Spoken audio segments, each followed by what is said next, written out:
traditional rulers must be given a role. The traditional rulers are nearest to the people, and they determine what is right and what is wrong traditionally. So there is a need to have a National Council of Traditional Rulers. We need an institution called the National Council of National Traditional Rulers. They will be able to identify and affirm genuine traditional ceremonies and festivals and the mode of worship. I think we should have that. Or else we'll fall into that scenario where there will be arguments, yes, there will be disagreements. It's counterproductive. So we need the traditional rulers to show us the way. The ṣeDay. Yes, I have another special guest on Just Africa today to discuss ṣeDay. He is a veteran journalist, Bayo Olaoye. So glad to have you. ṣeDay. Ìṣẹ̀ṣe-àgbèwà. Ìṣẹ̀ṣe-àgbèwà. Ẹkú ọdún. Ẹkú ọdún. Ẹkú ọdún. When you say ẹkú ọdún, you say ẹkú yèdùn. Ẹkú yèdùn. Thank you very much for that. This is a day of celebration. It's a day of integration, and it's a day of reconciliation.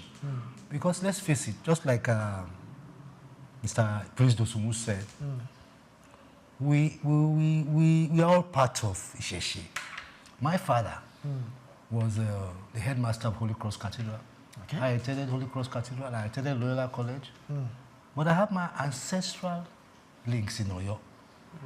I come from Ile-Alare. And in Ile-Alare, you worship Ile-Ọ̀nà-Ṣàwo. So let's back up a bit. Ile-Alare, what does it mean? Ile-Alare, that's my family compound. Ile-Alare. Okay. But in Ile-Alare, they worship, there's what you call Ile-Ọ̀nà-Ṣàwo. Is that a That deity? No, it's like a worship place Okay. where you worship the deity. So ṣeDay has always been part of us. And even though some of us pretend and heap blames, heap allegations against ṣeDay, we are all part of it. You must have an oriki. I have an oriki. I am a Akoni. Every Yoruba person must have an oriki. But beyond that, ṣeDay has to do with the entirety of African tradition, the essence of African tradition: food, dancing, drama, poetry, Yeah. folklore, Folklores, yeah. storytelling. So I believe that we should give kudos to Rauf Aregbesola. Yes. When he was governor of Osun State. He spearheaded this, and we thought he was joking. But he has broken grounds, and other states are now following. Let me say categorically clearly that the forerunner of this sudden interest in our culture is Ojude Oba. Ojude Oba paved the way for other regions or other sections of the Nigerian society to see the essence of highlighting, showcasing your tradition. And from there, people are now realizing we didn't have Shogun Festival before, we had it now in Oyo. Osun Festival is getting more glamorized. So I think ṣeDay can promote not only economic development, it can promote tourism. Yes. But we have not given it the leverage it deserves. So I still must congratulate the Southwestern governors for this embracing of this tradition. And I must also congratulate CBAC, the Center for Black and African Arts and Civilization, which has also carried the burden of spreading this culture of our traditional values and moral values. ṣeDay can be enhanced if government gives more bite to the celebrations. Today, I've gone around. Maybe when I get to the Oba's Palace, there will be some form of celebration. But as it is now, it's not a public holiday.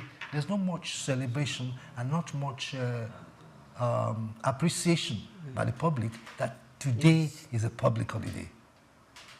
So all right, let me quickly stop you there. You said there's not much appreciation for ṣeDay today. Could that be due to the fact that there's not much enlightenment of what ṣeDay means to the common person. Essentially, yes. Essentially. Yes. Lagos State declared it yesterday, declared today as a public holiday. But in going further, maybe they could have, educated, enlightened people that ṣeDay, this is why we're doing, or probably even come up with an event, maybe at the trade fair or the Tafawa Balewa Square or somewhere, just to promote, not just to declare it publicly, but to also show that you are in support, you are promoting culture. Yes, I think that's the apathy on behalf of that's the apathy on the side of the civil servants. We have a ministry, Lagos State Ministry of Culture, Arts and Tourism. And I thought we should have some intellectual input into this discussion. Whether either a lecture, a workshop, or a drama presentation. Or some form of literary gathering where intellectuals, practitioners, devotees can come and enlighten us about the ṣeDay. Yes.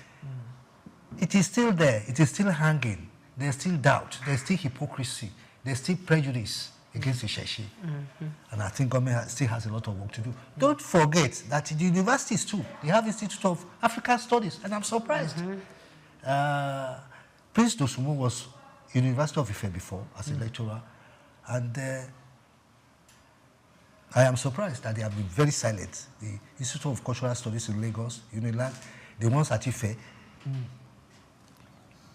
who should embrace and galvanize people, just highlighting this, they have been very absent. And I think that is a work for not only CBAC, for those of us too who are interested in our tradition. Another thing I want to say is that now we must come to reality that not only are we Christians, not only are we Muslims, but some of us have ancestral links. I think that's everybody, really. That's why ṣeDay comes into the to the front burner now, and we must discuss it. Yes, yes. I want to ask, you talked about people that are practicing this tradition. Now, for the Christians, the pastors, the bishops, they promote Christmas. They promote Easter. The Muslims, the Afars, they promote their Eid. What happened to, I don't like using the word babalawos. Maybe for lots of us, I'll have to say babalawos. The real priests, the traditional worshippers themselves. Babalawo is a priest. Babalawo is a priest. Okay. But if you want to avoid the money, it's a priest. Yes. Now, people now look at ṣeDay and the people who are practicing the tradition as juju.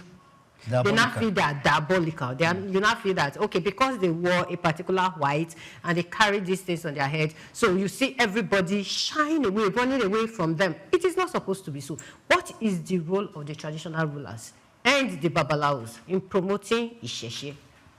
You see, I still come back to the word prejudice. Even in the Christian faith, I will tell you for free that even in the Christian faith, some religious dominations don't like white garment churches. It's as bad as that. So there's prejudice in every religion.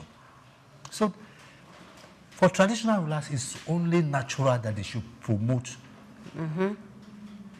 ṣeDay. They should be in the forefront to do it. It's either they are complacent, it's either they are selfish, or it's either they are not knowledgeable enough. Don't forget that the traditional institution has been infringed upon and has been bastardized by politicians. And so the role of traditional rulers has been reduced because sometimes it's not Ifa that really chooses the king. The king. It's political manipulations and whatever. So politicians have eroded the respect that we will have accorded ṣeDay. And this priest that you are always talking about, these are our Catholic priests, our Christian priests and the Islamic whatever, patronize behind the ṣeDay dynasty, so to say. Do you have any experience, Baba? So what? Do you have any experience of a Christian leader or a Muslim leader who has patronized? It has been alleged. Yep. It has been alleged, and I don't want to mention names. Okay. As a reporter, as a journalist, I have come across, yes, some proven cases, and it's unbelievable. Oh, I don't need to draw you back to some crisis in the Christchurch Cathedral in the 70s, where priests were openly challenging themselves. Yes. I don't think you need the details, but it's as bad as that. Yeah. So we must recognize Isheshe. Yes. Okay. They are part of creation, they are part of civilization, and they are part of development. True. And we should forget about discrimination or prejudice about something that is ours. It's originally ours. We should protect it. We should. If we want to say modernize it, yes, we must modernize it. Because the place where these babalawos stay are so filthy and that kind of thing. There should be some modernity into it. But as it is, we are all worshiping one God. Yes. All right, so now many countries integrate indigenous traditions in their national identity. Take, for instance, Japan's Shinto. If you look at India, I made mention of Rishi Sunak. While he was prime minister, he was, observing his rituals to his God. Yes. What lessons can Africans draw from this? If China, Japan, they believe in their own deities, their own gods, what lessons can we draw from The lesson we should learn is that our language is sacrosanct. Our religion is sacrosanct. Yes. The Chinese up to now still use their language to communicate. India also uses, Japan also. So what stops us from using any of our languages or all our languages, Yoruba, Hausa, Igbo, to communicate? We can't, there's nothing, English is foreign to us. Pidgin English is even foreign to us. We must concretize the teaching of our languages. But the problem is that we don't have the teachers. We don't even have the textbooks. We don't have the writers anymore.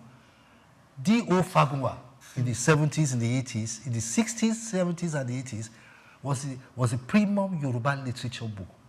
But there's no D.O. Fagunwa. There's no writer that has matched his expertise. We have not had any defining novel as D.O. Fagunwa series. He wrote He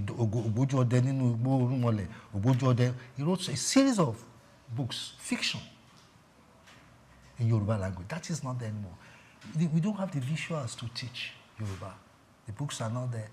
The teachers are not there. And you cannot tell a Ghanaian or an Igbo-speaking person to teach Yoruba. So I know that the Lagos State government have this problem, particularly with Yoruba teachers. They are not enough. And they are now resorting to the College of Education or College of Education for Teachers to train Yoruba-speaking teachers. So, but we have moved forward. We have moved forward. There's a realization now that ṣeDay is celebrated in the southwest of Nigeria. Yes. Eventually to get to the southeast and get to the other geographical divisions. Yeah. It's a way to go, and I congratulate the adherents. In fact, I congratulate all of us. Yeah. We are moving away from our hypocrisy and pretense, and we are now embracing our identity, our authentic identity. Okay, so my next question is about other traditions. We are all Nigerians, but we all have different traditions. The Igbos, they have theirs, and they have their deities. The Hausas, they have theirs. Now, Yorubas are celebrating theirs in August 20th. We've not heard about other traditions, other culture, and all that. Now, don't you think it will get to a point where there will be a kind of disagreement between traditional rulers if, for instance, the federal government decides to adopt this day? Do you suggest that the federal government should just appoint or should just declare August 20th for all traditional rulers, traditional religion festivals, or they should have their separate dates? Because what if someone from the south tells you that August is not convenient for us that are traditional worshippers, that the rains are too much here, and we need the time to celebrate? But the Yoruba say, okay, because of other activities, other festivals, so we have to do it in August. The Igbo person tells you, no, that is our August meeting. Do we see the future of traditional practices, traditional festivals coming into this chaotic situation?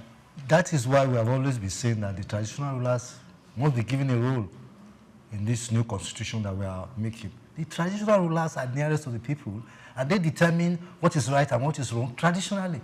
So there is a need to have a national council of traditional rulers. I think we have that, really. No, there's a bill now. There's a discussion in the National Assembly for a bill to establish that. What we have is this national reconciliation, whatever, Kuka and the Sultan and whatever.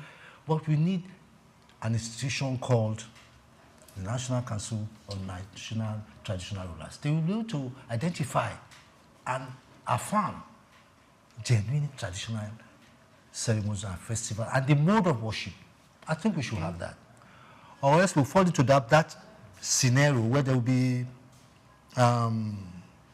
arguments, yes, there will be disagreements, and it's counterproductive. So we need the traditional rulers to show us the way. Because they own the custom of the people. They own our heritage. They know the nooks and crannies of our existence. Yes. So we should give it to them. We should not make them idle. Because if we make them idle, politicians will come nearer them and fill them with all sorts of ideas. I think our traditional rulers are good people. We now have educated and enlightened traditional rulers. We should bring them together so that they can give a definite movement to traditional institutions in Nigeria. All right, thank you for that. So, in addition to what you just said, what roles do you think traditional institutions can play in governance, can play in mediation, and of course, grassroots development? I think the traditional rulers need to advise governments, advise our leaders on the way to go. They need to galvanize the people on the need to obey the laws, to pay their taxes. They need to look at the needs of the people and get them back to government. They need to relate with government and not antagonize government. And they don't have to be partisan. Because they are the fathers of the nation. Politicians will listen to them. And it is incumbent on them to give good advice and not to take sides. Yeah. And not to cause divisions, because there are divisions. There are divisions within all religious societies. There are divisions. So the duty of the traditional is to sit there down, enlighten them, and resolve all issues. Okay. The traditional rulers have a role to play as we continue to protect and support our traditional institutions. We must give them that respect. Yeah, last question from me. We've talked about it. Passing this culture to the next generation. Yes. Now, these days, parents no longer speak their local dialects to their kids at home. History is being banished from the curriculum in schools, in secondary, in primary schools, and I think in junior secondary schools. No more storytelling in our homes anymore. Tales by moonlight. We don't do all that anymore because most of us, that was how we got to know our histories. If Yoruba is not taught, we don't have history anymore. No more tales by moonlight. How do we pass all this to the next generation? The media should take up its responsibility as the first estate of the realm to awaken the people to this reality. The media is part of the society, the first estate of the realm. We must focus on traditional rights, traditional institutions, traditional festivals, so that the people will know what is happening. The media as it is has been urbanized, more or less. And we pay special attention to Christmas and Ileya. Don't forget that during Christmas, In Lagos, for instance, we have what we call frijon. It's a Brazilian cuisine, frijon. Why can't you have that kind of thing during Isheshe festival? Particular food that is served during Isheshe Day in Lagos.